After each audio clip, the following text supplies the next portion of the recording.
Hi guys and welcome. In today's video we're going to be making a sandwich, and that might not sound exciting, but it's a special kind of sandwich. It's a very good sandwich. It's a perfect breakfast sandwich. It will set you up for the day. It's called a WakeyBakey, and you will need an array of ingredients to make this sandwich. And I want to say first and foremost, credit to the Beach Hut Deli in San Diego, California, which is where this sandwich originates from. And extra special credit to my super amazing friend Mickey, who told me about this sandwich and has essentially made this recipe, because this might not be 100% true to the sandwich they make at the Beach Hut Deli, but it's kind of on the same lines. And when I first heard about this sandwich, I thought it sounds amazing.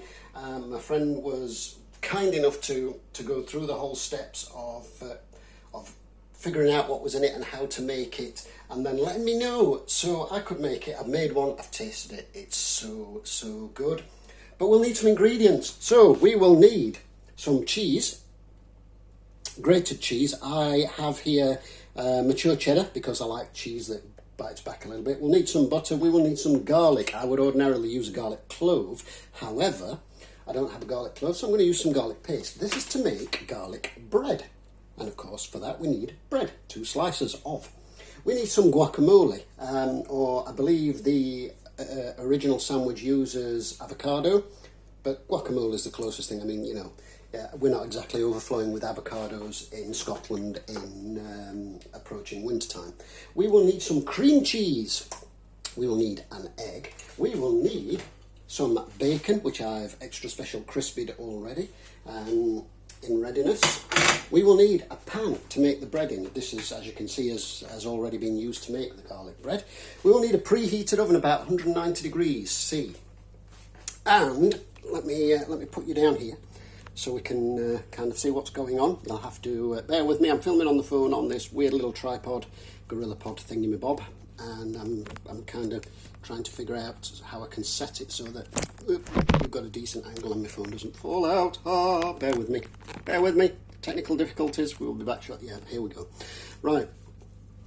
So, first of all, we need to make the garlic butter, and obviously garlic clove, chop, squash, mix.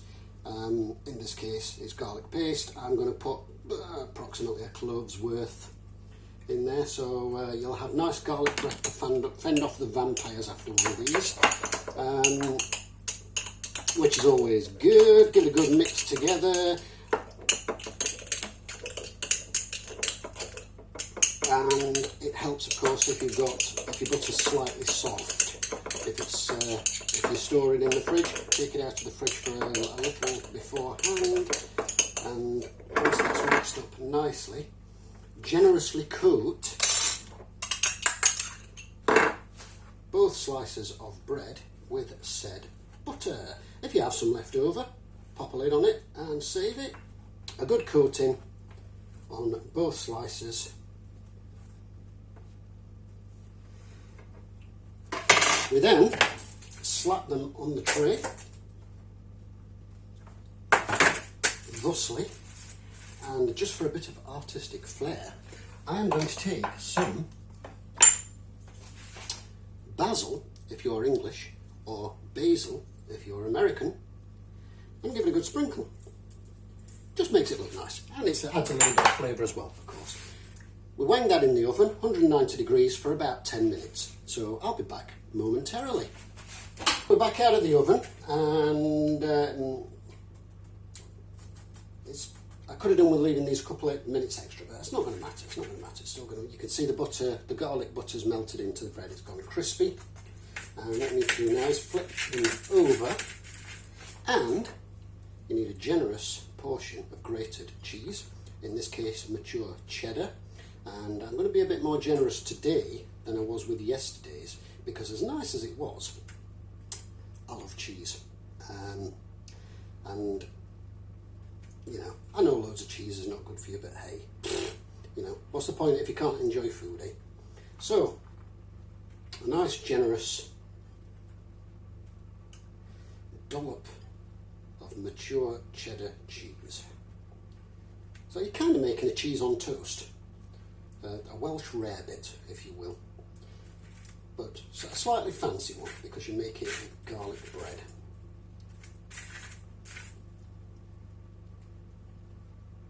I think that'll do. I think that's a pretty, another handful for good measure. There we go.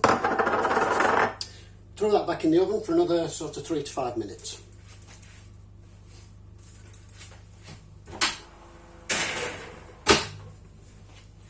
At this point, I will mention, I completely forgot to mention, that we also need tomato. Now in this recipe, you use almost an entire half of one tomato, which makes it healthy, because that's one of your 5 a day. Healthy sandwich, it's good. And also worth mentioning, the garlic bread, you can do that in a pan. You can fry it, you can put your garlic butter on, you can hurl it in a pan, you can fry it on both sides. It's quicker to do it that way. But theoretically, this is a little bit healthier in the oven, maybe. But you know, it's your choice. You can choose what you like to do there. While that's cooking and melting in the oven, I'm going to fry the egg. So heating up my little, this is just my little individual single egg pan because it's nice and easy and convenient for a single fried egg. It's also really cool for making individual little pancakes if you're in that kind of mood. And I like it. So, but obviously you can use any pan, any regular size. You can use an enormous pan if you want. You don't even have to just have one fried egg. You can have as many as you wish to put on the plate or the sandwich.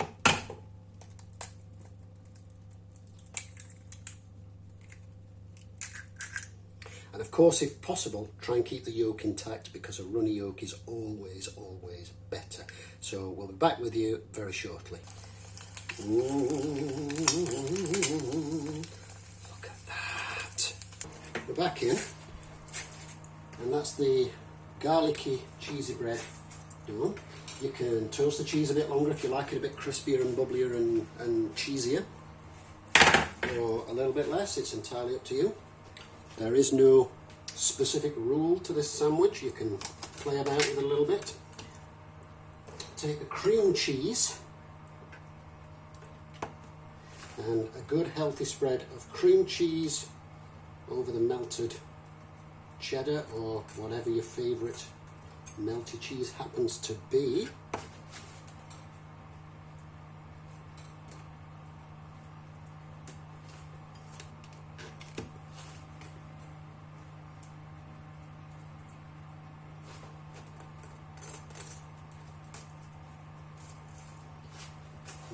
Nice.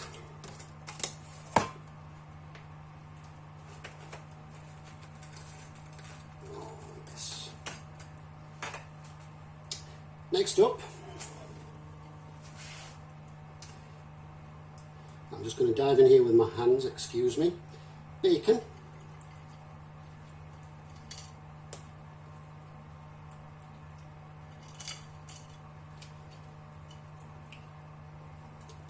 You could just use a couple of rashers if you wanted, but come on, it's bacon, why would you? A nice fried egg, and to make it healthy, about a half a tomato. You could go wild and put a whole tomato on there if you wanted to do that.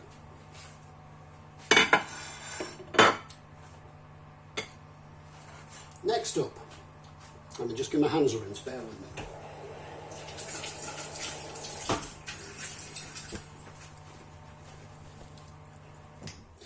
Next up,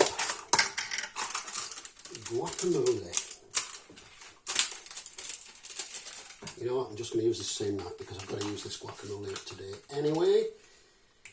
And I'm going to throw this on here and give it a really good layer of guacamole. This really gives the flavour a kick, and it's well worth it. If you don't like guacamole, then obviously you can just miss it out, but man, you're really missing out because this really lifts the flavour. It's beautiful. There we go. Sandwich them together, and then we'll take a good knife and we'll make a nice, elegant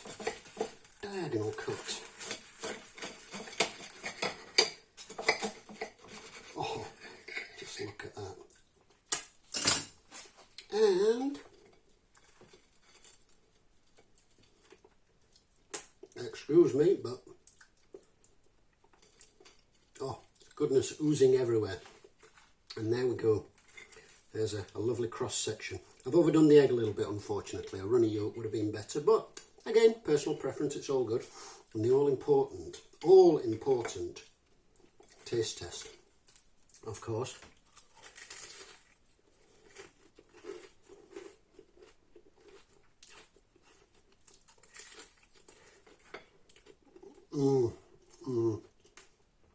Oh my God.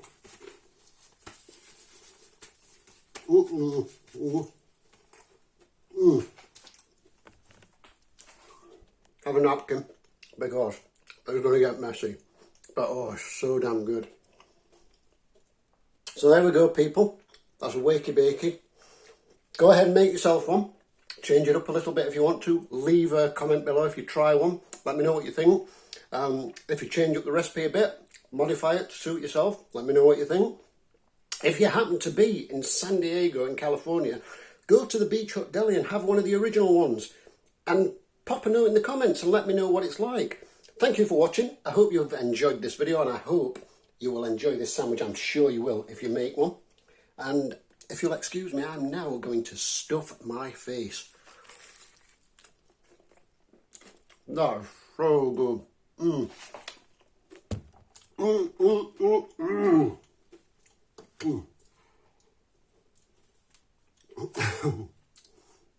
Excuse the mess. Thanks guys, see you in the next video.